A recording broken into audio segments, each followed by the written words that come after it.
Olá pessoal, vamos para mais um vídeo da aula 18, cálculo da... Agora, na verdade, a gente vai para o cálculo, cálculo da variação de reação pela lei de Hess. Então, se você não viu o vídeo passado, sugiro fortemente que você veja essa aula aqui, ó, Introdução à Lei de Hess, onde é uma introdução do assunto que a gente vai ter que entender, beleza? Olha lá. Então, você já está sabendo sobre o assunto, eu vou te falar mais ou menos o que se trata isso, rapidinho o que se trata isso, para a gente fazer os cálculos. Vamos lá. Então, a lei de Hess é o calor trocado em uma reação que é constituída por várias etapas, lembra da aula passada, e será a soma dos calores envolvidos de todas elas.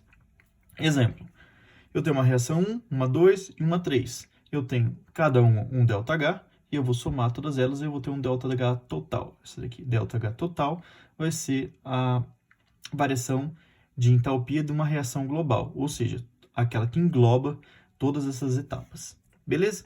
Vamos lá para um exemplo mais efetivo, onde vai ter reações, onde a gente vai falar de moléculas propriamente ditas. Vamos lá. Então, o cálculo da lei de Hess é só somar os valores de entalpia de todas as reações. Simples. No entanto, é necessário ver, entre aspas aqui, notar, entender o sentido da reação. Vamos lá, um exemplo. Qual é a entalpia, então, o ΔH de entalpia da reação global, que é no caso, de carbono, de 1 mol de carbono, mais meio mol de oxigênio, produzindo 1 mol de CO. Notem aqui CO e não CO2, hein? CO. Beleza? Então, eu quero saber o ΔH desse cara aqui, dessa reação que eu estou dizendo para você que é a reação global. Beleza? Como que eu vou fazer isso? Bom, essa reação não ocorre direto. Como assim? Isso aqui, e o carbono mais o oxigênio não se torna CO de cara, logo de cara. Tem uma equação à parte aí. Como que funciona? Então, o CO não corre direto. Essa equação não corre direto. Primeiro o carbono se transforma em CO2. E numa segunda reação, o CO2 reage com o oxigênio e se transforma em CO. Então, eu tenho duas reações. Olha aqui. Um carbono mais oxigênio produzindo CO2. Isso me interessa? Não. Por que não? Porque a que me interessa é o CO e não o CO2. Tá bom? E aí eu tenho uma segunda reação que ele te deu, o dado, que CO mais meio oxigênio, mais meio mol de oxigênio, produz CO2. O que eu vou fazer com isso? Lembra lá do exemplo dos quadradinhos da estrelinha? Olha para cá. O produto de uma reação tem que ser o reagente da outra reação. E olha só que loucura que está aqui. Não tem nada a ver.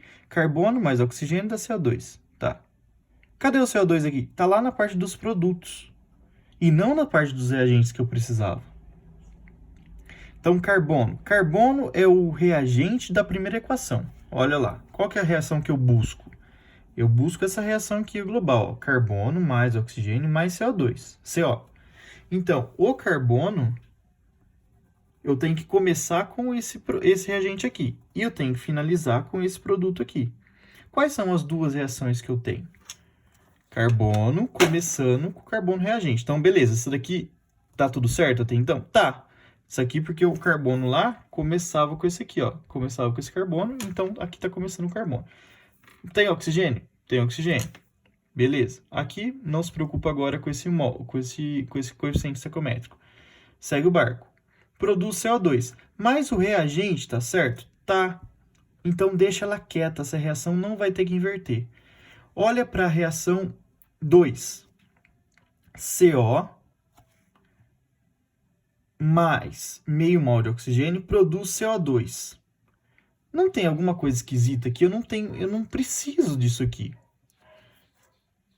O que está acontecendo? Esse produto aqui dessa primeira reação tem que ser o reagente da segunda. Então, o que eu faço com essa segunda? Eu vou inverter. Olha lá, eu mantenho a primeira, carbono mais 1 mol de oxigênio produzindo CO2. Vou inverter a segunda. Eu pego isso daqui, ó, e troco.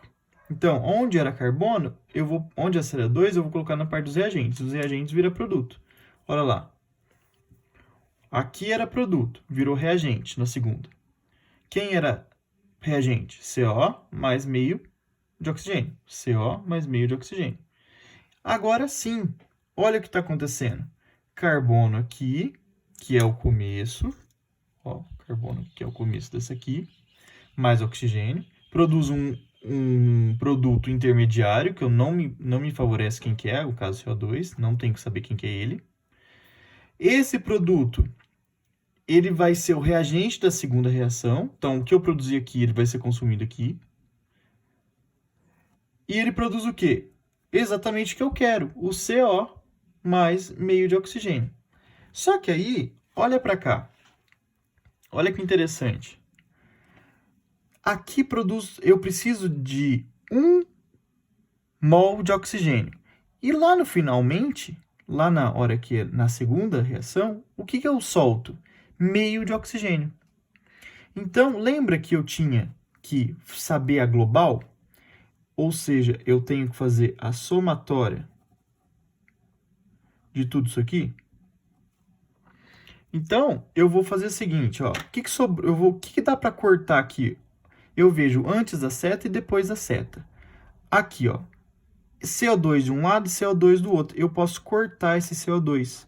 Porque eu preciso achar a reação global. Esse CO2 não faz parte, lembra? Que ela é só uma etapa? Então não faz parte. Carbono e oxigênio, beleza. Baixa ele, carbono e oxigênio. Sobrou oxigênio daqui.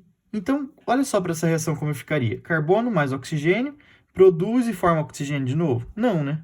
Então, eu corto esse meio mol com esse 1 mol aqui. E aqui vai ficar meio mol. Não entendi. Ó, aqui eu tenho 1 mol inteiro. E aqui eu tenho meio mol sendo formado do lado de lá, na segunda reação. Então, eu corto esse meio com esse meio desse 1. Então, aqui sobrou meio. Então, ficou 1 mol de carbono mais meio mol de oxigênio, produzindo 1 mol de CO2. E é exatamente isso que a gente tinha. Ó. 1 mol de carbono mais meio mol de oxigênio, produzindo 1 mol de CO2. CO, desculpa. Beleza, o que eu fiz para essa segunda reação? Eu inverti. Aqui era negativo, então aqui é positivo. Se eu tenho... Por que isso, Geraldo? Porque quando eu inverto a reação, eu também inverto as energias. Eu inverti o sentido, então aqui fica positivo. Menos 395 kJ mais 283 kJ vai dar que essa reação global, ela é exotérmica de menos 112 kJ. Então é isso, você encontrou o que você queria, você encontrou a diferença de entalpia da reação global. Fazendo o quê? A partir de 2 semi-reações. Uma que você manteve e a outra que você inverteu. Certo? Então é essa aula. Então vamos concluir. A combustão, então, de 1 mol de carbono sendo transformado totalmente em CO, libera menos 112 kJ. Se eu tiver que fazer um gráfico sobre isso, eu vou colocar os reagentes aqui na bundinha, no comecinho da seta, e aqui na cabecinha da seta. Bundinha da seta, cabecinha da seta. Esses aqui são os reagentes, liberou energia, os produtos. Reação. Reação, então, endotérmica. Beleza, pessoal? É isso.